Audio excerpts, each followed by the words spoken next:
আসসালামু আলাইকুম এভরিওয়ান। অপরাধ গল্পের দ্বিতীয় পার্ট। তো চলো বেশি কথা না কইয়া গল্প শুরু করা যাক। এইদিকে নীলা গালে হাত দিয়ে এখন বোঝার চেষ্টা করছে এখানে কি হলো, আর ওই ছোট লোক কি বলে গেল বুঝতে পারছে না। তখন নিহা বলে উঠলো, দেখলি তো এখন বুঝ, সামান্য ব্যাপারকে এত বড় করছিস তুই, আর তোর দোষে তুই সবার সামনে অপমানিত হলি। নীলা এটা শুনে রাগে ফুসফুস করতে বলল, শালা ছোট লোকের বাচ্চা, এত বড় সাহস আমাকে সবার সামনে থাপ্পড় মারা, অপমান করা, তাই না? এই নীলাকে মনে হয় চিনে না, এইবার দেখবে এই নীলা কি জিনিস। এটা বলে আর কাউকে কিছু না বলে নীলা হনহন করে চলে গেল। এইদিকে আমি বাড়িতে এসে কোনো দিকে না তাকিয়ে আমার রুমে চলে আসলাম। আমার এমন আশা দেখে মা কিছুটা অবাক হলো, তাই আম্মু আমার পিছন পিছন আমার রুমে আসলো। এসে দেখলো আমি কম্পিউটারে বসে কি যেন করছি। তারপর আম্মু আমার মাথায় হাত বুলাতে বুলাতে বলল, বাবা এই সময় বাড়িতে কিছু কি হয়েছে? আমি বললাম, না মা, কিছু হয়নি। আম্মু বললো, তো চাকরিতে দাসনি আজ? আমি বললাম, না আম্মু, চাকরি ছেড়ে দিছি।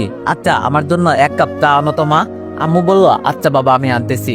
এইদিকে আমি কম্পিউটারে রিজাইনিং লেটার লেখা শেষ করা মাত্রই আম্মু আমার জন্য চা নিয়ে আসলো। আমি আম্মুর হাত থেকে চা নিয়ে খেতে লাগলাম। আম্মু বলল, আচ্ছা বাবা, চাকরি তো ছেড়ে দিলি, তাই এখন কি করবি? আমি বললাম, কিছু করব না, টুটু করব আর বসে বসে খাবো। তোমার স্বামীর জন্য ওই অফিসে কাজ করতে গেছি, তা না হলে আমি যেতামই না। আম্মু বলল, এমন ভাবে বলছিস কেন? তোর বাবার বন্ধু, তাই তোকে ওই অফিসে কাজ করতে বলেছে। নীলা ম্যামের বাবা হচ্ছে আমার বাবার বন্ধু। আমি বললাম, বাবা বলেছে তাই তো গেছিলাম, এখন আমার আর ভালো লাগছে না, তাই যাব না। আর এমনিতে কি আমরা চলতে পারবো না? কোনো মতে চলতে পারবো, তাই না? আম্মু বলল, আমি সেটা জানি না, তুই চাকরি ছাড়ছিস সেটা তুই তোর বাবাকে গিয়ে বল, আমাকে কেন বলছিস? আম্মু কথাটা বলে চলে গেল, আর আমি কম্পিউটারে কাজ করতে লাগলাম। এইভাবে কম্পিউটারে কাজ করতে করতে দুপুর হয়ে গেল, তাই ফ্রেশ হয়ে খাবার খেতে গেলাম। খাবার টেবিলে বসে খাবার খেতে লাগলাম। তখন আব্বু বলল, কিরে তুই চাকরিটা ছাড়লি কেন? আমি বললাম, ভালো লাগছে না, তাই ছেড়ে দিছি। আব্বু বলল, তোর ভালো না লাগলে হবে? এখন সংসার কিভাবে চলবে? এইদিকে আমিও ঘরে বসে থাকি। আমি বললাম, কেন? আগে যেভাবে নিজের খরচ চালাতাম, রেস্টুরেন্টে কাজ করে চালাবো। আব্বু বলল, তখন তো নিজের খরচ চালাতি, এখন তো পরিবারের খরচ চালাতে হবে, একটু বোঝার চেষ্টা কর। তোকে এত কষ্ট করে পড়ালেখা করালাম এই ওয়েটারের কাজ করতে, তাই না? আমি বললাম, দেখো বাবা, পৃথিবীতে কোনো কাজই ছোট না, আর আমি যে করি হোক পরিবারের খরচ চালাবো ইনশাল্লাহ। আব্বু বলল, আমি জানি না, তোর কাছে যেমন ভালো লাগে তেমন কর, শালার কপালটাই খারাপ, আমার কেউ আমার মন বুঝতে চায় না, না চাইলো বাবা, না চাইছে ছেলে। তারপর অনেকভাবে বাবা বুঝাতে চেয়েছিল, কিন্তু আমি আমার কথাই একটাই, ওই অফিসে চাকরি করব না। কেমনে চাকরি করব আপনারাই বলেন? ওই মেয়ে শুধু শুধু আমার মা বাবাকে নিয়ে গালি দেয়, সেখানে কি করে চাকরি করি? তারপর কোনো মতো খাবার খেয়ে রুমে গিয়ে কিছু বিজ্ঞাপন দেখতে লাগলাম। সেখান থেকে কিছু কোম্পানির লোক নিয়োগ নিবে, সেখান থেকে 2টা কোম্পানিতে আবেদন করে গেম খেলতে লাগলাম। তখন নিয়াল আমার রুমে এসে, ভাইয়া কি করছিস? আমি বললাম, এই তো কম্পিউটারে বসে চেয়ার টিপি। নিয়াল বলল, ভাইয়া তুমি তো গেম খেলছো, তোমার মোবাইলটা আমাকে একটু দিবা? আমি বললাম, কেন? নিয়াল বলল, প্রেম করবো তাই। ছোট ভাইয়ের মুখে এমন কথা শুনে কিছুটা অবাক হয়ে তার দিকে তাকিয়ে থাকলাম। নিয়াল বলল, এভাবে তাকাতে হবে না, আমি ফাজলামি করছি, দাও না মোবাইলটা, একটু লুডো খেলবো। এটা বলে আমার পাশ থেকে ফোনটা নিয়ে চলে যেতে লাগলো। আমি বললাম, ফোন আমি না দেওয়ার পরেও যখন তুই নিয়ে যাচ্ছিস, তাহলে অনুমতি নিলি কেন? নিহাল বলল, আরে ফর্মালিটি, আর কি বোঝো না, ফিডার খাও নাকি? এটা বলে নিয়াল চলে গেল। এই ছেলের এমন কথা আমার মাথার উপর দিয়ে গেল। তারপর কিছুক্ষণ গেম খেলে কম্পিউটার যখন বন্ধ করতে যাব, তখন দেখি একটা মেইল আসলো। আমি কিছু না ভেবে মেইলটা ওপেন করতে অবাক হলাম। আমি দেখলাম সেখানে লেখা আছে আমাকে আগের পোস্টে আবার নিয়োগ দিছে, কিন্তু আমি তো আর ওই কোম্পানিতে কাজ করব না। এটা বলে কম্পিউটার বন্ধ করে নিয়ালকে খুঁজতে লাগলাম, কিন্তু ঘরে তাকে দেখতে পেলাম না। তাই ছাদে গেলাম। ছাদে গিয়ে যা দেখলাম সেটা দেখে ইচ্ছে করছে নিজে 20 টাকার শরবত খেয়ে আত্মহত্যা করি। ছাদে গিয়ে দেখি করিম চাচার মেয়ে তাসপিয়ার সাথে লুডো খেলছে। করিম চাচা হচ্ছে আমাদের প্রতিবেশী। এটা পর্যন্ত ঠিক আছে, বাট তাদের কাহিনী দেখে আমার মাথা ঘোরাচ্ছে। চলেন তাদের কাহিনীটা বলি। তাসপিয়া বলল, নিয়াল তুমি আমার গুটি কেটে দিয়েছো, আমি আর খেলবো না, যাও। নিয়াল বলল, আরে তাসপিয়া তুমি রাগ করিও না, এই নাও আমার 2টা গুটি একসাথে কেটে দাও। তাসপিয়া বলল, সত্যি? কই দাও দাও। নিয়াল বলল, এই তো বাবু, এইদিকে 2টা আছে, কেটে দাও। তারপর তাসপিয়া আমার ভাইয়ের গুটি কেটে দিল। তাসপিয়া বলল, বাবু তুমি না সত্যি অনেক ভালো। এটা বলে আমার ভাইয়ের 2 গাল টেনে দিল। নিয়াল লজ্জা পেয়ে বলল, আরে যা, এমন করে কেউ বলে? তাসপিয়া বলল, বাবু তোমার কাছে আরেকটা চকলেট আছে না, দাও আমাকে। আমার ভাই নিয়াল বলল, এই নাও তোমার চকলেট, আচ্ছা আমি খাইয়ে দিব, কেমন? হায় আল্লাহ, এই কথা শোনার জন্য আমি এই পর্যন্ত বেঁচে আছি। আমি পড়ালেখা শেষ করে ফেললাম, আজও কপালে একটা বাবু সোনা জুটল না। আর এইখানে আমার ভাই 8ম শ্রেণীতে পড়ে নাকি প্রেম করে। আল্লাহ দড়ি ফালাও, আমি উঠা যামু। তাই তো বলি আমার পকেট থেকে মাঝে মধ্যে টাকা কম থাকে কেন? এই হারামদাদা তাহলে টাকা নাই, দাঁড়া। তারপর আবার শুনতে লাগলাম তাদের লুতুপুতু। তাসপিয়া বলল, না বাবু আমি খেতে পারবো, তোমার ভাই দেখে ফেললে সমস্যা হবে। নিহাল বলল, আরে তোমার ওই বলদ দেবরের কথা বলিও না, সে তো নিজে প্রেম করতে পারে না, উল্টো আমাকে করতে দিবে না নাকি, নাও খাও। যাক বাবা, বিয়ে করার আগে আমাকে দেবর বানিয়ে ফেললো। নিহালের কথা শুনে তাসপিয়া হা করে আর আমার ভাই খাইয়ে দিল, কিন্তু তাসপিয়া আর চকলেটটা খাচ্ছে না দেখে আমার ভাই। নিহাল বলল, আরে বাবু তুমি চকলেট খাচ্ছ না কেন, আর এত ভয় পাচ্ছ কেন? তাসপিয়া বলল, আরে পিছনে তাকা নিহাল। নিহাল বলল, তুমি এমন ভাবে ভয় পেয়ে পিছনে তাকাতে বলছো মনে হচ্ছে আমার ভাই আছে। এটা বলে নিহাল পিছনে তাকাতে দেখে ভাইয়া তুমি এখানে, আর এইদিকে তাসপিয়া আস্তে করে চলে গেল। আর আমি বললাম, আমি এখানে, আমি বলদ তাই না, আর এই বলদের মোবাইল এনে এখানে এই কাজ করছিস তাই না? নিহাল বলল, তো তুই বলদ না তো কি? আচ্ছা আমি প্রেম করছি তাদের তোমার এত ফাটছে কেন? পোলা বলে কি তবে রে, এই বলে আমি নিহালের কান ধরে বললাম, আয় তোর আজ খবর আছে, তোর বিচার আমি করব না, আম্মু করবে, আই বলছি। এটা বলে নিহালের কান ধরে টানতে লাগলাম। নিহাল বলল, ভাইয়া লাগছে, কান ছড়ো বলছি, না হলে ভালো হবে না। তুই যে ওই দিন ছাদে উঠে সিগারেট খাইছিস সেটা আমি আম্মুকে বলে দিব কিন্তু। আমি একটু হেসে বললাম, আমি যে সিগারেট খাইছি সেটার প্রমাণ কি? নিহালও হেসে বলল, আমি যে প্রেম করি সেটার প্রমাণ তুই দিতে পারবি না, কিন্তু তুই যে সিগারেট খাইছিস সেটার প্রমাণ কিন্তু আমার ক্যামেরায় বন্দী আছে। আমি বললাম মানে? নিহাল বলল, মানে খুব সোজা, তুই যে ওই দিন সিগারেট খাইছিস ওইটা আমি ক্যামেরায় বন্দি করে রেখেছি। এখন আমাকে ছাড়, না হলে আম্মুকে দেখিয়ে দিব কিন্তু, তারপর তুই বুঝতে পারছিস। নিহালের কথা শুনে আমি নিহালকে ছেড়ে দিতে নিহাল করার ঠিক করে বলল, নেক্সট টাইম আমার আর তাসপিয়ার মাঝখানে আসবি না কিন্তু, না হলে। এটা বলে চলে গেল। আর নিহালের যাওয়ার দিকে তাকিয়ে রইলাম। কি দিনকাল আইলো, বড় ভাইয়ের কোনো দামই নাই। এই সুখে একটা সিগারেট ধরিয়ে খেতে লাগলাম। তারপর কিভাবে কি করব, কোথায় চাকরি খুঁজবো, এইসব ভাবতে ভাবতে আজকের দিনটাও চলে গেল। সকাল 10টার দিকে ঘুম থেকে উঠে ফ্রেশে নাস্তা করে অফিসে গেলাম, কারণ ডিজাইনিং লেটারটা জমা দিয়ে তারপর সেখান থেকে দুপুর 12টার দিকে আরেকটা কোম্পানিতে ইন্টারভিউ আছে। অফিসে গিয়ে স্যারের রুমের সামনে আসতে, স্যার আসবো, কামিং। মেয়ের কণ্ঠ শুনে কিছুটা অবাক হলাম। তারপরে কিছু না ভেবে কেবিনে ঢুকে দেখি নীলা ম্যাম। নীলা ম্যামকে দেখে অবাক হলাম না, এটা স্বাভাবিক, কারণ কিছুদিন পরে এমনিতেই সে স্যারের জায়গাতে বসতো। নীলা ম্যাম বলল, আরে রিফাত যে, আসেন আসেন বসেন। নীলার কথা শুনে আমি চেয়ারে বসে পড়লাম। কি ব্যাপার, আজ এমন সুন্দরভাবে ব্যবহার করছে কেন? নীলা বলল, তা স্যার এটা কি অফিসে আসার টাইম? আমি বললাম, না এটা অফিসে আসার টাইম না, তবে আমার আসার টাইম এটা। এই নিন ম্যাম রিজাইনিং লেটার, ম্যামের দিকে বাড়িয়ে, এবং সরি কালকের ব্যবহারের জন্য। নীলা বলল, ইটস ওকে, তবে এটা কিসের কাগজ? আমি বললাম, রিজাইনিং লেটার ম্যাম। আমার কথা শুনে নীলা একটা মুচকে হাসি দিয়ে বলল, সরি মিস্টার রিফাত, আপনি এই চাকরি ছাড়তে পারবেন না। আমি বললাম, কেন? নীলা বলল, কারণ হচ্ছে এই কাগজ, এই কাগজে লেখা আছে আপনি আমাদের কোম্পানির সাথে 1 বছরের চুক্তিবদ্ধ হয়েছেন, এবং এই চাকরিটা নিজের ইচ্ছা মতো যদি ছাড়েন তাহলে আপনি এই কোম্পানিকে নগদ 40 লক্ষ টাকা দিতে হবে, আর যদি টাকা দিতে না পারেন তাহলে 5 বছরের জেল। এই মেয়ের কথা শুনে ম্যামের হাত থেকে কাগজটা নিয়ে পড়তে লাগলাম। সত্যি তো এটা লেখা আছে এবং আমার স্বাক্ষরও আছে, কিন্তু ম্যাম আমি তো এগ্রিমেন্টে কখনো সাইন করিনি। নীলা ম্যাম বলল, করেছেন মিস্টার রিফাত, আপনি ওই দিন যে কাগজে স্বাক্ষর করেছেন সেটা কিন্তু এটা ছিল। আমি বললাম, কিন্তু ওই কাগজে তো কিছু লেখা ছিল না। নীলা ম্যাম বলল, লেখা ছিল না, কিন্তু লিখতে কতক্ষণ? আমি বললাম, ম্যাম এটা ঠিক করেননি কিন্তু আপনি। নীলা বলল, আমি কোনটা ঠিক করব আর কোনটা ঠিক করব না এটা কি তোকে বলতে হবে? এখন তুই যদি চাকরি ছাড়তে চাস তাহলে টাকাগুলো দে, আর টাকা দিতে না পারলে জেল আছে, আর এইসব থেকে বাঁচতে চাস তাহলে চাকরি কর।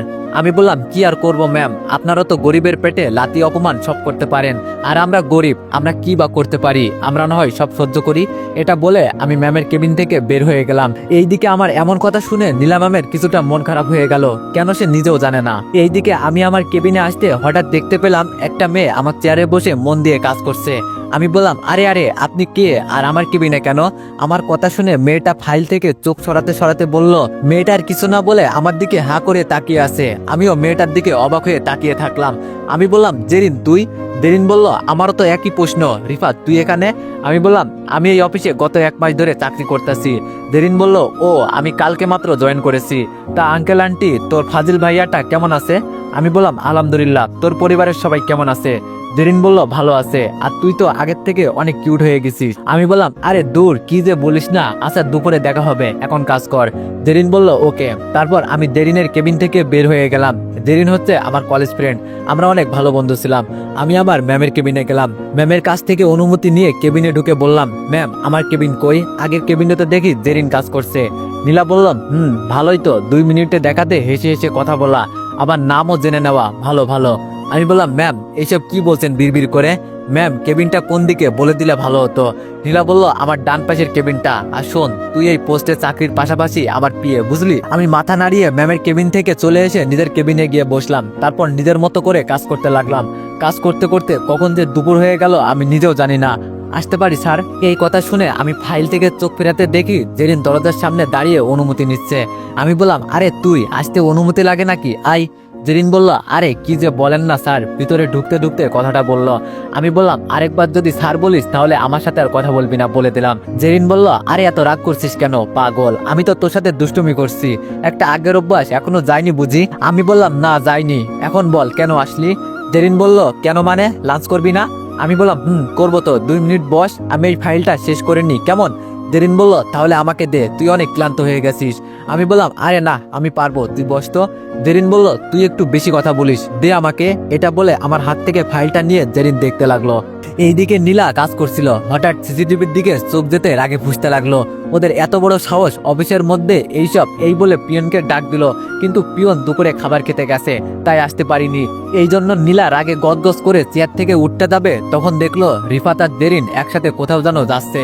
তাই নীলা আর উঠলো না, আবার চেয়ারে বসে বলতে লাগলো অফিসে আয় তুই একবার, তারপর দেখামো মজা, অন্য মেয়ের সাথে লুতুপুতু তাই না, দেখ আমি কি করি তোকে। এইদিকে জেরিন আমার কাজটা শেষ করার পর আমরা দুইজন ক্যান্টিনে গেলাম লাঞ্চ করতে। তারপর নিজের মতো করে অর্ডার দিয়ে জেরিনকে বললাম তা দুলাভাই কি করে। জেরিন বলল ফাজলামো করিস, দুলাভাই আসবে কি করে, বিয়েই তো করতে পারলাম না, তা ভাবি কেমন আছে। আমি হেসে বললাম ভাবি, আজ পর্যন্ত একটা প্রেম করতে পারলাম না, ভাবি কোথা থেকে আসবে।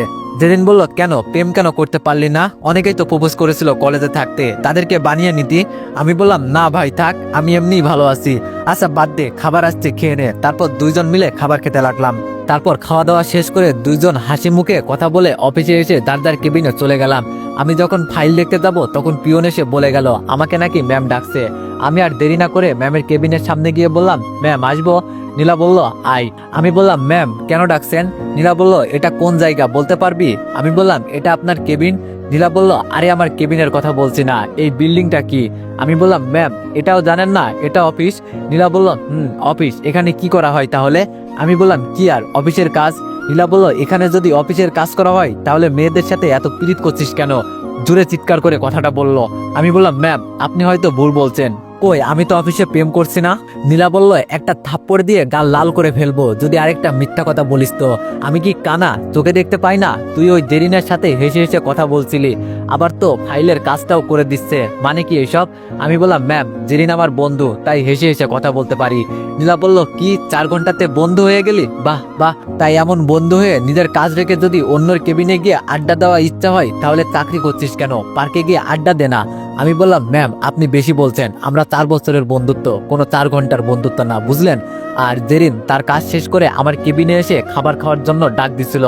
আমি তাকে বসতে বলে হালকা কাজ করতে চেয়েছিলাম, বাট জেরিন নিজে করেছে। নীলা বলল সেটা যাই হোক, তুই আর ওই মেয়ের সাথে কথা বলবি না। আমি বললাম সরি ম্যাম, আমি এটা করতে পারবো না। নীলা বলল আমি না শুনতে চাইনি, আমি বলছি তুই কথা বলবি না মানে কথা বলবি না ব্যাস। আমি বললাম আমি জেরিনের সাথে কথা বললে আপনার সমস্যা কি ম্যাম। আমি এটা বলতে হঠাৎ নীলা আমার কলার ধরে বলতে লাগলো ওই তোর সমস্যা কি, এক কথায় কানে যায় না, আর তোর তো সাহস কম না আমার মুখে মুখে তর্ক করিস, তুই এই মুহূর্ত থেকে আর ওই জেরিনের সাথে কথা বলবি না বলে দিলাম। আমি বললাম ম্যাম আপনার আর আমার সম্পর্ক হচ্ছে কাজ নিয়ে, আমি যদি সময় মতো আপনাকে কাজ শেষ করে দিই তাহলে আমি কার সাথে কথা বলি না বলি সেটা আপনার দেখার বিষয় না। ম্যাম আমার কথা শুনে রাগ কন্ট্রোল করতে না পেরে আমাকে কষে একটা থাপ্পড় দিয়ে বলতে লাগলো চেয়েছিলাম তোর গায়ে হাত তুলবো না, বাট তোর বেশি পাকনা গজিয়েছে তাই একটু বেশি উঠতেছিস, সেই জন্য এই থাপ্পড়টা মারতে হয়েছে। আমি থাপ্পড়কে গালে হাত দিয়ে ম্যামের দিকে তাকিয়ে আসি। নীলা বলল তুই মনে হয় ভুলে গেছিস এটা কার অফিস এবং 1 বছরের এগ্রিমেন্টের কথা ভুলে গেছিস তাই না। আমি বললাম সরি ম্যাম, আর কথা বলবো না। নীলা এইবার যেটা করলো সেটা দেখে আমি তো অবাক। নীলা আমার গাল টেনে দিয়ে বলল গুড বয়, আর সরি থাপ্পড়টা দেওয়ার জন্য। কি করব বলো, তুমি তো আমার কথা শুনতেই চাও না তাই এমন করলাম। আমি মনে মনে বললাম এর আবার কি হলো, এত সুন্দর করে কথা বলছে কেন। যাই হোক এমন করে কথা বললে কিন্তু ম্যামকে অনেক সুন্দর লাগে, এই আপনারা কিন্তু বলে দেন না। আমি বললাম ম্যাম আমি কি এখন আসতে পারি। নীলা বলল আরে দাঁড়াও এত তারা কিসের, এই নাও 15টা ফাইল, আর অফিস টাইমের মধ্যে আমাকে শেষ করে দিবা। আমি বললাম ম্যাম এটা আপনি কি বলছেন, আমি এই 15টা ফাইল আজকের মধ্যে কিভাবে সম্ভব। নীলা বলল, আমি এত কিছু বুঝি না, তোমার আর আমার সম্পর্ক কাজ নিয়ে, এখন আমি কাজ দিছি তা কমপ্লিট করার দায়িত্ব তোমার, যাও। আর হ্যাঁ, কারো সাহায্য যাতে না নিতে দেখি বলে দিলাম। তারপর আমি ম্যামের কেবিন থেকে বের হতে হতে বিড়বিড় করে বললাম, শালার যে কেন যে পাকনামি করে কাজের সম্পর্কের কথাটা বললাম। এইদিকে নীলা বলল, কত বড় সাহস, আমার সামনে অন্য মেয়ের সাথে নাকি হেসে হেসে কথা বলে, এইবার থেকে এমন দৌড়ের উপর রাখবো না, দেখি তুই কেমনে ওই ডাইনির সাথে কথা বলিস। এইদিকে আমি আমার কেবিনে এসে কাজ শুরু করে দিলাম। কাজ করতে করতে বললাম, আঙ্কেল আন্টি কত ভালো, আর তাদের থেকে হয়েছে একটা জল্লাদ, ডাইনি, পেতনি, রাক্ষসী, মদ্দা, দেখবি তোর কোনোদিনও বিয়ে হবে না। তারপর অনেক কষ্টে 14টা ফাইল শেষ করে টাইম দেখি 8:45, মানে অফিস টাইমের মাত্র 15 মিনিট, কিন্তু এখনো ফাইল আরেকটা বাকি। তখনই কেবিনে জেরিন আসলো, দোস্ত বাড়ি যাবি না? আমি বললাম, তুই চলে যা, আমার অনেক দেরি হবে, এখনো অনেক কাজ বাকি। জেরিন বলল, আমি করে দিব কি? আমি বললাম, না তুই পারবি না, তুই বাড়ি চলে যা, আমার যেতে দেরি হবে। জেরিন বলল, আচ্ছা তাহলে থাক তুই। এটা বলে জেরিন চলে যেতে পিয়ন এসে বলে গেল, ম্যাম ডাকছে। আমি বললাম, হয়ে গেল, কান ছাড়ছে। এই মেয়েজের রাগী, মুখ থেকে হাত বেশি চলে। তারপর আল্লাহকে ডাকতে ডাকতে ফাইল 5টা নিয়ে ম্যামের কেবিনে অনুমতি নিয়ে ঢুকে কাপা কাপা হাতে ম্যামকে ফাইল 5টা দিলাম। নীলা বলল, আরে দাঁড়িয়ে আছো কেন, বসো। তারপর আমি বসে থাকলাম। এইদিকে ম্যাম একটা একটা করে ফাইল চেক করতে লাগলো, আর আমি ম্যামের দিকে এক ডেনে তাকিয়ে থাকলাম। কি মায়াবী চোখ তার, কত সুন্দর চেহারা, ইচ্ছে করে সারাদিন এইভাবে তাকিয়ে থাকি। সিসি, এইসব কি ভাবছিস তুই? ম্যাম জানতে পারলে তোর অবস্থা খারাপ করে দিবে। সবশেষে যখন 15 নম্বর ফাইলটা হাতে নিল, আমার গলা শুকিয়ে গেল। আল্লাহ বাঁচাও আমাকে। নীলা বলল, এটা কি? নিজেকে স্বাভাবিক করে বললাম, জি ম্যাম, ফাইল। নীলা বলল, গাধা, ফাইল তো আমিও দেখছি, কিন্তু কমপ্লিট হয়নি কেন? আমি বললাম, ম্যাম যতগুলো ফাইল দিছেন ততগুলো ফাইল এই সময়ে শেষ করা সম্ভব না, তার মধ্যে অনেক বড় ফাইলগুলো। নীলা বলল, কেন সম্ভব হবে না বল আমাকে, খালি তো পারিস মেয়েদের সাথে টাঙ্কি মারতে, তাছাড়া আর কিছুই পারিস না, যা এক্ষুনি ফাইল কমপ্লিট করে দে। তারপর আমি ফাইলটা নিয়ে যখনই উঠতে যাব, তখন নীলা বলল, কোথায় যাচ্ছিস? আমি বললাম, ম্যাম আমার কেবিনে। নীলা বলল, কোথাও যেতে হবে না, এখানে বসে ফাইল কমপ্লিট করে দে। আমি বললাম, কিন্তু? নীলা বলল, কোনো কিন্তু না, যেটা বলছি সেটা কর। আমি আর উপায় না পেয়ে সেখানে বসেই ফাইল কমপ্লিট করতে লাগলাম। কিন্তু আমি আর চোখে খেয়াল করে দেখলাম নীলা ম্যাম আমার দিকে এক ধ্যানে তাকিয়ে আছে। আমি বললাম, ম্যাম এভাবে তাকিয়ে থাকলে আমার কাজে সমস্যা হয়। আমার এমন কথা শুনে নীলা নিজেকে সামলে বলল, আমার দিকে না তাকিয়ে চুপচাপ ফাইল শেষ কর বলছি। দেখছেন এই মেয়ে কি বলে, এতক্ষণ তাকিয়ে থাকছে আমার দিকে, এখন বলে আমি নাকি তার দিকে তাকিয়েছিলাম। তারপর আমি আর কিছু না বলে আবার কাজে মন দিলাম। একটু পর ফাইল শেষ করে নীলা ম্যামকে দিয়ে আমি অফিস থেকে বের হয়ে একটা রিক্সা নিয়ে বাড়ি চলে গেলাম, কারণ আমার ছুটি তাই। এইদিকে নীলা ফাইল চেক করে সবকিছু গুছিয়ে রুম থেকে বের হয়ে আমার কেবিনে তাকাতে দেখে আমি নাই। রহিম চাচা, রিফাত কোথায়? রহিম চাচা বলল, রিফাত বাবা তো চলে গেল একটু আগে। কি, আমাকে না বলে চলে যাওয়া তাই না? কাল আসুক কুত্তাটা, একবার অফিসাই দেখাবো মজা, এটা বলে হনন করে চলে গেল নীলা। এইদিকে আমি বাসায় এসে ফ্রেশ হয়ে খাবার খেয়ে ছাদে গিয়ে ফোন টিপতে লাগলাম। আর আম্মু আব্বু যখন জানতে পারলো আমি চাকরি ছাড়িনি, তখন অনেক খুশি হয়ে গেছে দেখছি। ফোন টিপতেছিলাম, হঠাৎ অচেনা নাম্বার থেকে কল আসলো। আমি কিছু না ভেবে রিসিভ করে বললাম, আসসালামু আলাইকুম, কে বলছেন? ওই পাশ থেকে মেয়ে কণ্ঠে বলে উঠলো, ওয়ালাইকুম আসসালাম, আমি জেরিন। আমি বললাম, ও কি করিস? জেরিন বলল, এই তো তোর সাথে কথা বলি, তুই? আমি বললাম, আমিও তোর সাথে কথা বলি। জেরিন বলল, তো করা হয়েছে তোমার? আমি বললাম, তোর হয়েছে? জেরিন বলল, হয়েছে। আমি বললাম, আচ্ছা রাখ, তাহলে কাল দেখা হবে অফিসে। জেরিন বলল, ওকে বাই। তারপর জেরিন ফোন কাটতে আবার ফোন বাজতে লাগলো। তারপর ফোন রিসিভ করে বললাম, হ্যালো, ফোন কেন দিছিস? তোকে বলছি না আমাকে আর ফোন দিবি না? স্যার আমরা কিছু জানি না, আপনাকে ব্যাক করতে হবে। আমি বললাম, আমি করব না স্যার, আপনার চলে যাওয়ার পর অবৈধ কাজ বেড়ে গিয়েছে, আপনাকে ফিরতে হবে, তা না হলে বাঁচানো যাবে না দেশকে। সেটা আমার দেখার বিষয় না, তোদের সমস্যা তোরা সমাধান কর, আমার বিপদে কেউ ছিল না, আমি কেন থাকবো? ভাই আর কল দিবি না, আর আমার কাছে আসার চেষ্টাও করবি না। এই বলে ফোন কেটে নাম্বার ব্লক করে রুমে এসে শুয়ে পড়লাম। তখন আবার ফোনটা বেজে উঠলো। বিরক্ত হয়ে ফোনের দিকে না তাকিয়ে বললাম, কি সমস্যা তোর? তোকে না বলছি আমাকে আর ডিস্টার্ব করবি না? ওই আমি তোকে ডিস্টার্ব কখন করলাম? হঠাৎ মেয়ে কণ্ঠ শুনে কিছুটা চমকে গেলাম। তাড়াতাড়ি ফোনের দিকে তাকিয়ে দেখলাম এটা তো নীলা ম্যাম। আমি বললাম, সরি ম্যাম, আসলে কথাটা আরেকজনকে বলতে চেয়েছিলাম, আসলে সে লাগাতার ফোন দিয়ে বিরক্ত করছে, সরি ম্যাম। নীলা বলল, কি, কে বিরক্ত করছে, ছেলে না মেয়ে, বল আমাকে। আমি বললাম, আরে ম্যাম এমন করছেন কেন, আমার বন্ধু একটা এমন করছে। নীলা বলল, ও আচ্ছা, খাবার খেয়েছো? আমি বললাম, জি ম্যাম। আচ্ছা ম্যাম, আমি ঘুমাবো। নীলা বলল, ওকে ঘুমাও তাহলে, বাই। নীলা কথাটা বলা মাত্রই আমি ফোন কেটে দিয়ে ঘুমিয়ে গেলাম। অন্যদিকে নীলা বলল, কুত্তা, বিলাই, হনুমান, কত বড় খাটাস, আমাকে একবারও জিজ্ঞেসও করলো না আমি খেয়েছি কিনা, খালি ঘুমাবো ঘুমাবো বলে, কাল থেকে তোর ঘুমের 12টা বাজাবো আমি। এইসব বলতে বলতে ঘুমিয়ে গেল। রাত 3টা ছুঁই ছুঁই, আকাশে আর চাঁদ দেখা যাচ্ছে না, অন্ধকার নিস্তব্ধ পরিবেশ, তার মধ্যে শিয়াল কুকুরের আওয়াজ। এক কথায় এই ভয়ঙ্কর ভাবে জায়গাটাই ফুটে উঠেছে। মনে হয় যেন বাড়িটার আশেপাশে ভূতের আনাগোনা। বলছি চট্টগ্রাম শহর থেকে প্রায় 7 কিলোমিটার দূরে অবস্থিত পরিত্যক্ত এক বড় বাড়ির কথা। বাড়িটা পরিত্যক্ত হলেও এখানে মানুষের আনাগোনা কম নয়। এখানে 24 ঘন্টায় মানুষ থাকে, কারণ একটাই, এখান থেকে বাংলাদেশের বিভিন্ন জেলায় মাদক সাপ্লাই হয়। তেমন ভাবে আজকেও প্রায় 1 কোটি টাকার মাদক সাপ্লাই হবে। মুখে কালো মাস্ক পরা একটা ছেলে বলে উঠলো, এই আসলাম, গাড়ি আসলে তোরা মালগুলো তাড়াতাড়ি তুলে নিবি। আসলাম বলল, ওকে বস, আমি এখন বাড়ি যাচ্ছি তাহলে। আসলাম বলল, বস টাকা কে নিবে? বস বলল, পাগল, টাকা তো পাঠানো হয়ে গেছে, তোরা খালি মাল তুলে দিবি, বুঝতে পারছিস? আর যত তাড়াতাড়ি পারিস তুলে দিবি।